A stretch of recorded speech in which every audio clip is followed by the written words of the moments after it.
Hi అందరికీ, welcome to Bigg Boss voting analysis. ఈ వారం ఓట్లు ఎలా పడుతున్నాయి, ఎవరు టాప్లో ఉన్నారు, ఎవరు డేంజర్ జోన్లో ఉన్నారు అన్నది ఖచ్చితంగా క్లియర్ కట్గా మాట్లాడుకుందాం. ముందుగా నెంబర్ 1 పొజిషన్లో ఉన్నది తనుజ గారు serial fan base plus cook with Jathiratnalu హంగామా వల్ల ఈ సీజన్లో మొదటి వారం నుండి ఓటింగ్ గట్టిగా పడుతున్నాయి. ఆమెకి టాస్క్లోను ఆర్గ్యుమెంట్స్లోనూ బలంగా మాట్లాడుతున్నారు. సో నెంబర్ 1 తనుజ గారు ఉన్నారు. అండ్ నెంబర్ 2 వచ్చేసి సంజన గారు ఉన్నారు. ఈ వారం క్యాప్టెన్ అయిన తర్వాత ఇంకా సపోర్ట్ పెరుగుతుంది. హౌస్లో స్ట్రాంగ్ గ్రూప్ని లీడ్ చేస్తున్నారు. ఎక్కడైనా కంటెంట్, కామెడీ, ఫైట్స్ అన్నీ జనరేట్ అవుతున్నాయి ఆమె వల్ల. సో సెకండ్ పొజిషన్లో సంజన గారు ఉన్నారు.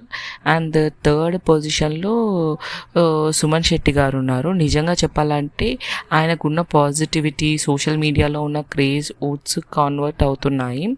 హౌస్లో ఎవరి మీద నెగిటివ్ లేదు, ఎక్కడైనా సపోర్టివ్గా కనిపిస్తున్నారు. అండ్ మూడో పొజిషన్లో ఇమాన్యుయల్ ఉన్నాడు. కమెడియన్ కాబట్టి హౌస్లో ఫన్ జనరేట్ చేస్తున్నారు. టాస్క్లోనూ బాగానే ఎఫర్ట్ పెడుతున్నాడు. అండ్ ఇంపార్టెంట్లీ ఆడియన్స్ ఆల్రెడీ ఆయన ఫేస్కి అలవాటు అయిపోయారు, అందుకే ఓట్లు సేఫ్గా పడుతున్నాయి.